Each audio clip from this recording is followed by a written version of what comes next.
long do you perceive the opposition to be in Nigeria? Because there have been concerns, there have been some statements that the opposition is actually weak and not playing its role as it should. Yeah, let me just say it that the opposition, in my own opinion, have every right to come out and speak about what they feel. And of course, as someone who have spent many years fighting for democracy, I was in the opposition for many years. During the military era, I was in the opposition, and I was also in the opposition during the democratic dispensation. So I can tell you that there's nothing wrong in opposing a sitting government. But what I'm saying here is that you must be able to be constructive.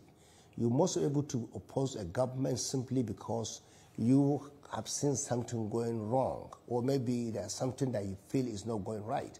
But for me, I think most of the people commenting or criticizing this government, they have not been able to come up with alternative. If they say the government is doing A, B, C, can you come up with something that is an alternative? Don't just criticize without coming up with something.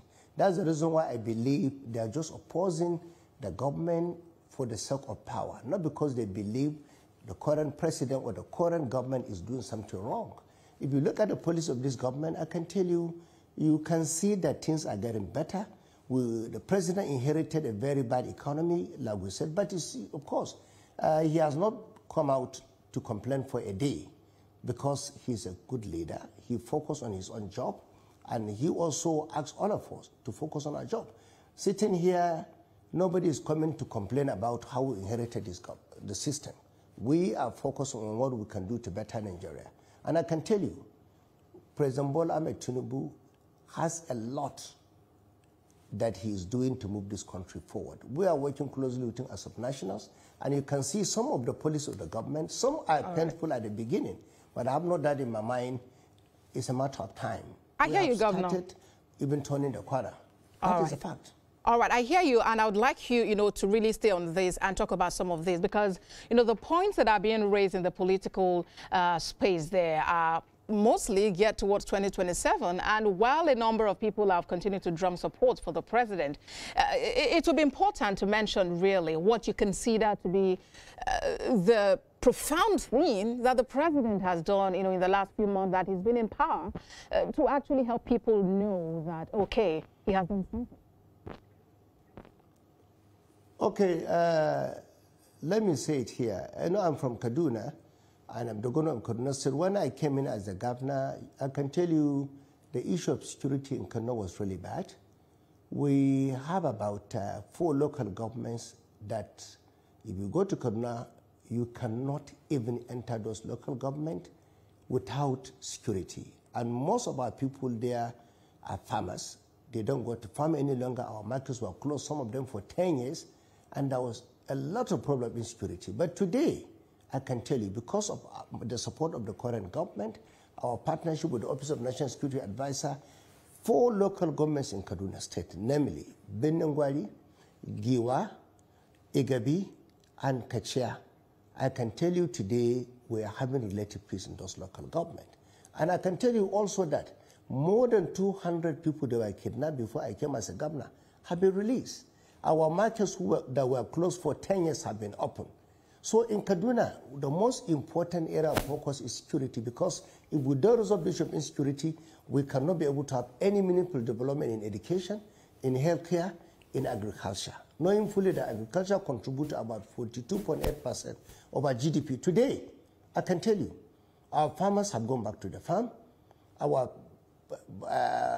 business people, particularly the petty traders in the villages, are now doing their businesses. And most importantly, our people can go back to their house and sleep their eyes closed. That is the most important thing. For me, I must give credit to President Bola Ahmed Tinubu, because the result of this, the reason why we are getting this result is because of the collaboration between our state government and the Office of the NSA. That is number one. Number two, most of the intervention we are getting from the federal government in the area of agriculture is something that is unprecedented in the history of Nigeria. And whether we like it or not, whether you are in APC or in the opposition, you must give credit to President Bola Ahmed Tinubu. All right, again, when you look at most of the policies of this government, the effects of national directly, you must give credit to the federal government. So that's I hear you, Governor Sani. As far as I'm concerned, yes, I hear you, Governor. You know, we've spoken extensively about security, and of course, we know that the responsibility of every government is the security and welfare of its people. And talking about welfare, economy is very critical. One of the policies that the president has put forward, you know, is the removal of, you know, subsidy on petrol, which of course has brought with it a whole lot of, challenges, you know, in the aspect of the economy, high inflation and all of that happening. What do you consider what really has to be done at this time to help the situation? Because yes, the policies might be working, but the people are not exactly feeling the impact. Yeah, I can tell you that it depends on how you look at it also. For me, when you are making very important reforms, sometimes, like I told you at the beginning, most of these reforms are painful. There's no doubt about that. But as we are speaking, we're gradually getting the result of most of these reforms, including the fuel subsidy. When I came as a governor, let me be very frank with you. Without the remote fuel subsidy, I want to be blunt here, it could have been difficult. Most of the governors coming out to speak here, whether they're APC or PDP, most of them don't want to tell the truth, because every governor in Nigeria will tell you that his allocation has increased. That is number one. For someone like me, coming from Kaduna, every month I always have 4.7 billion deduction from the fact because of the loan I've inherited. And without the subsidy, there's no way I can pay salary in Kaduna.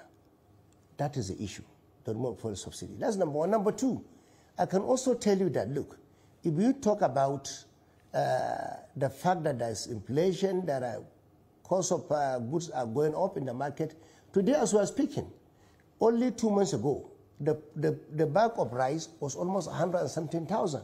But go to Benengwari as we are speaking, the bag of rice today in Benengwari is less than 60,000. That is progress. And I can tell you, by end of this year, certainly the bag of rice will come down to almost 40,000 or thereabout. All right, Governor Sani, and that is the expectation really of the people. I hear you, Governor. You know, that is the expectation of the people, really, that this price would actually be affordable. It's been a pleasure speaking with you today. Thank you very much for sharing your time with us. Governor Uba Sani of Kaduna State, thank you again. Thank you very much. Well, that's our program today. A repeat broadcast comes up at midnight and at 6 a.m. Let's do this again tomorrow. I'm Uba Sani. Bye for now.